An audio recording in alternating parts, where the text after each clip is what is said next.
ఏమైతే పెట్టిన తప్పుడు కేసులు వెంటనే చర్యలు తీసుకోవాలి. కస్టోడియల్ టార్చర్పై వెంటనే సంఘాల ఐక్యత. దళితుడిపై దాడి చేసిన ఎస్ఐని వెంటనే సస్పెండ్ చేయాలి. దళితుడు వేమయ్యపై దాడి చేసిన ఎస్ఐ పోలీసులపై ఎస్సీ ఎస్టీ అట్రాసిటీ కేసు నమోదు చేయాలి. దళితుడిపై దాడి చేసిన ఎస్ఐ పోలీసులపైన ఎస్సీ ఎస్టీ అట్రాసిటీ కేసు నమోదు చేయాలి. వర్ధిల్లాలి కార్మిక సంఘాల, దళిత సంఘాల, ప్రజా సంఘాల ఐక్యత. పోలీసుల దౌర్జన్యం నశించాలి. పోలీసుల దౌర్జన్యం. నందిని, నేను సత్రం నుంచి వస్తూ నేను 6 గంటలకు పోలీస్ ఆయన ఫోన్ చేసి వేమయ్య రా మీద కంప్లైంట్ ఉంది అని చెప్పారు. కంప్లైంట్ ఏం సార్ చెప్పని కూడా చెప్పలేదు. వెళ్ళాడు. అక్కడ వెళ్ళి లోపలికి తీసుకుపోయి కొట్టి చాలా దారుణంగా కొట్టి కంప్లైంట్ ఏంటి సార్ అంటున్నా కానీ మమ్మల్ని నెట్టేసి ఇష్ట ప్రకారం కొట్టేసి పెద్ద హాస్పిటల్కి వెళ్ళి అంబులెన్స్లో పెద్ద హాస్పిటల్కి వెళ్తే కానీ ఆడ తీసుకున్నారు. కానీ పోలీసు వాళ్ళు వచ్చి విచారణ చేయకుండా ఏమీ రాసుకుండా మధ్యాహ్నం 1 గంట రాత్రికి వస్తే మధ్యాహ్నం 1 గంట దాకా రాలేదు. దానికని మాకు న్యాయం చేయాలి. 24వ తేదీ సాయంత్రం వేమయ్య అనే వ్యక్తికి ఫోన్ చేసి పోలీస్ స్టేషన్కి రమ్మని చెప్పి ఏం సార్ కేసు ఏందని అడిగితే సమాధానం కూడా లేకుండా అతని పైకి తీసుకెళ్ళి పోలీసులు ఎస్ఐ అతన్ని దారుణంగా కొట్టి హింసించారు. అడిగితే పక్కన ఉండే వాళ్ళందరం మేమంతా బంధువులు వెళ్ళి ఏం సార్ ఎందుకు కొట్టారు ఏందని అంటే మీకేంది మేము సమాధానం చెప్పేదనే రేంజ్లో మాట్లాడారు. మమ్మల్ని అసలు కేర్ చేయలేదు, మాకు అసలు రెస్పెక్ట్ ఇవ్వలేదు. అసలు ఏంది కేసు అని అడిగినా మాకు సమాధానం చెప్పలేదు.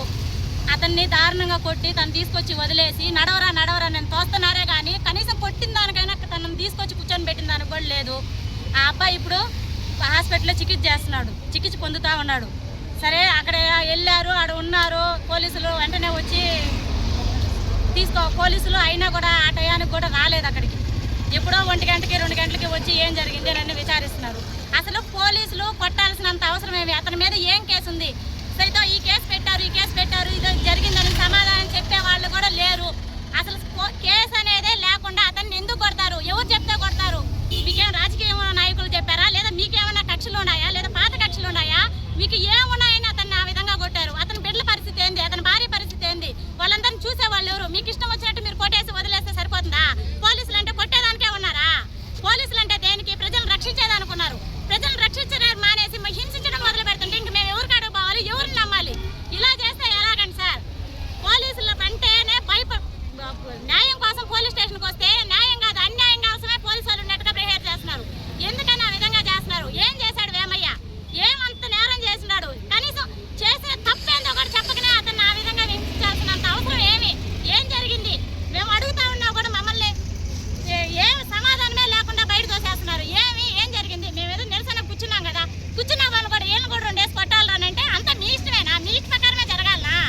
అంటే ప్రజలు ఉండేది, పోలీసులు ఉండేది ప్రజల్ని హింసించేదానికే ఉన్నారా? మాకంటే న్యాయం అనేది ఉండదా?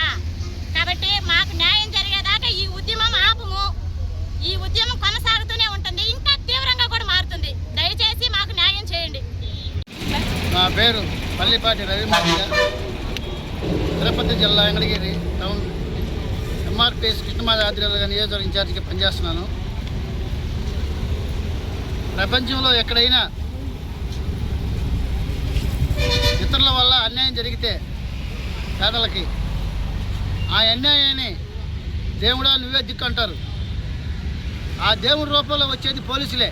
పోలీసులకే ఎటువంటి వాళ్ళైనా భయపడేది. అది ఆ పోలీసులు రక్షణ వల్లే పేదవాళ్ళు ఎక్కడైనా స్వేచ్ఛగా ఉంటారు. అదేవిధంగా ఎందువల్ల దేనివల్ల ఏరే వాళ్ళు కంప్లీట్ ఇచ్చారు. ఆ కంప్లీట్ ఇచ్చితే యామైని పిలిపించి ఏంది కంప్లీట్లీ ఈ వంతన ఇచ్చారు, దాన్ని ఏంది ఎందువల్ల అయితే ఈ వంతన జరిగిందని చెప్పేసి దాన్ని విచారణ చేసి ఆ 50 మంది తప్పుంటే కేసు కట్టి జైలుకి పంపించాల్సిన బాధ్యత అది పోలీసు వాళ్ళకి ఉన్నది. ఆ హక్కు వాళ్ళకి ఉంది. అట్లా లేకుండా పిలిపించి నేరుగా తీసుకొని పోయి పైకి తీసుకుపోయి కొట్టడం అనేది అది చట్టవిరోధమైన నేరము. కానీ దానికి ఏమయ్యని ఆయన ఇప్పటికి కూడా నడవలేక హాస్పిటల్లో చికిత్స పొందుతున్నాడు. వాళ్ళ ఫ్యామిలీ రోడ్డు మీద పడి గోడుమని ఏడుస్తుంటే ఈ పొద్దు దళిత సంఘాలన్నీ వచ్చి వాళ్ళకి న్యాయం చేసేదానికి ముందుకు వచ్చినాం. కాబట్టి ఖచ్చితంగా ఆయన్ని కానీ కొట్టినట్టు రిపోర్ట్లో తేలిందంటే దీని ఫలితం కొట్టిన వాళ్ళు ఖచ్చితంగా దాన్ని తీర్చుకోవాలని చెప్పి ఈ సందర్భంగా తెలియపరుస్తున్నాం.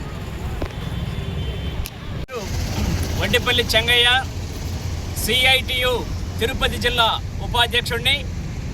ఈరోజు దళిత సంఘాలు, గిరిజన సంఘాలు, కార్మిక సంఘాల ఆధ్వర్యంలో ఇక్కడ వెంకటగిరి తహసీల్దార్ కార్యాలయం వద్ద ధర్నా చేపట్టడం జరుగుతూ ఉంది. ఈ ధర్నా చేపట్టడానికి ప్రధాన ఉద్దేశం, ప్రధాన కారణం ఏంటంటే 24వ తేదీ పాలకొండ సత్రం విలేజ్ సంబంధించినటువంటి జడ వేమయ్య అనే దళితుడిని పోలీసులు ఫోన్ చేసి పిలిపించుకొని విపరీతంగా విచక్షణారహితంగా కొట్టారు. కొట్టిన తర్వాత అక్కడ ఆ గ్రామంలో ఉండేటటువంటి అతని బంధువులు వీళ్ళంతా కూడా అక్కడ నిరసన తెలియజేస్తూ ఉంటే, నీ వల్ల ఇక్కడ గందరగోళం చేస్తున్న ఎల్లరా అప్పటికని చెప్పేసి అక్కడి నుంచి తరిమేసినటువంటి పరిస్థితి. అతను స్పృహ కోల్పోయి అంబులెన్స్ ద్వారా వెంకటగిరి ప్రభుత్వ ఆసుపత్రిలో చేర్పించినటువంటి పరిస్థితి. అక్కడ చికిత్స పొందుతూ ఉన్నాడు. కానీ ఇప్పటి వరకు కేసును నమోదు చేయలేదు. పోలీసులు దాడి చేసి దౌర్జన్యం చేసి హింస జరిగితే, ఒక దళితుడి మీద హింస జరిగితే ఇంతవరకు కేసు నమోదు చేయకపోవడం అనేది చాలా దుర్మార్గం, అన్యాయం. ఈ యొక్క పోలీస్ చర్యల్ని తీవ్రంగా మేము ఖండిస్తున్నాం. అలాగే ఒక మనిషిని కొట్టేటటువంటి హక్కు ఈ పోలీస్ అధికారులకి ఎవరు ఇచ్చారని చెప్పేసి నేను ఈ సందర్భంగా అడుగుతున్నాను. రాజ్యాంగం ఇచ్చిందా, లేకుంటే ఇంకేదన్నా చట్టం ఇచ్చిందా, లేకుంటే రాజకీయ పలుకుబడి ఇచ్చిందా అని చెప్పేసి నేను ఈ సందర్భంగా అడుగుతూ ఉన్నాను. ఇది చట్ట విరుద్ధం, రాజ్యాంగానికి వ్యతిరేకం. ఇది మానవ హక్కుల ఉల్లంఘన. కాబట్టి వెంకటగిరి ఎస్ఐ గారు అలాగే పోలీసులు మానవ హక్కుల ఉల్లంఘన చేసి దళితుల మీద దాడి చేసి హింసించారు, కొట్టారు. దీన్ని తీవ్రంగా ఖండిస్తున్నాం. కాబట్టి ఈయన మీద చట్టపరమైనటువంటి చర్యలు తీసుకోవాలని చెప్పేసి మేము ఈ సందర్భంగా డిమాండ్ చేస్తున్నాం. అలాగే IPC 331 వీటి ప్రకారం కస్టడీలోకి ఒక మనిషిని తీసుకుంటే ఆ మనిషిని హింసించకూడదు, కొట్టకూడదు, చేయకూడదు. కానీ ఒక దళితుడిని కస్టడీలోకి తీసుకొని, వేమయ్య దళితుడిని కస్టడీలోకి తీసుకొని విపరీతంగా కొట్టారు, హింసించారు. అలాగే దళితుడి మీద దాడి చేయకూడదు. ఇది SC/ST అట్రాసిటీ కింద నేరం. కాబట్టి మన ఎస్ఐ గారు ఒక బాధ్యతాయుతమైనటువంటి అధికారిగా ఉండి ఈ యొక్క IPC సెక్షన్ 330, IPC 331 ఈ సెక్షన్ని మితిమీరి, అలాగే SC/ST అట్రాసిటీ మితిమీరి నమోదు చేయాలని చెప్పేసి మేము ఈ సందర్భంగా డిమాండ్ చేస్తున్నాం. లేదంటే ఆందోళనని కొనసాగిస్తామని చెప్పేసి మేము ఈ సందర్భంగా తెలియజేస్తున్నాం. నాయుడుపేట DSP గారి దృష్టికి కూడా తీసుకెళ్ళాం. మీరు SC/ST నమోదు కేసు, దళితుడి పైన దాడి జరిగింది, SC/ST అట్రాసిటీ చట్టం కింద కేసు నమోదు చేయాలని చెప్పేసి మేము ఈ సందర్భంగా కోరాం. ఈరోజు ఏమేమే జరిగింది, రేపు ఇంకొక ఎల్లయ్య పుల్లయ్య మీద దళితుల మీద దాడులు జరుగుతూనే ఉన్నాయి. కాబట్టి మేము చేస్తున్నటువంటి ఈ ఆందోళన, ఈ పోరాటం ఒక వ్యక్తికి సంబంధించినటువంటిది కాదు, సమాజ శ్రేయస్సు, సమాజం కోసం ఈరోజు చేస్తూ ఉన్నాం. పోలీసులకి దళితుల మీద దాడి చేసేటటువంటి హక్కు ఎవరు ఇచ్చారు? కాబట్టి ఆయన మీద చర్యలు తీసుకోవాలని చెప్పేసి మేము ఈ సందర్భంగా కోరుతున్నాం. దాడికి గురైనటువంటి ఈయనకి రక్షణ కల్పించాలి. కేసు ఇప్పటివరకు నమోదు చేయలేదు, కేసు నమోదు చేయాలి. విచారణ కమిటీని ఏర్పాటు చేయాలి. అట్లాగే SC/ST అట్రాసిటీ కేసు నమోదు చేసి ఆయనకి నష్టపరిహారం చెల్లించాలని చెప్పేసి మేము ఈ సందర్భంగా డిమాండ్ చేస్తున్నాం. లేదంటే ఆందోళన కార్యక్రమాల్ని ఉధృతం చేస్తామని చెప్పి ఈ సందర్భంగా తెలియజేస్తున్నాను.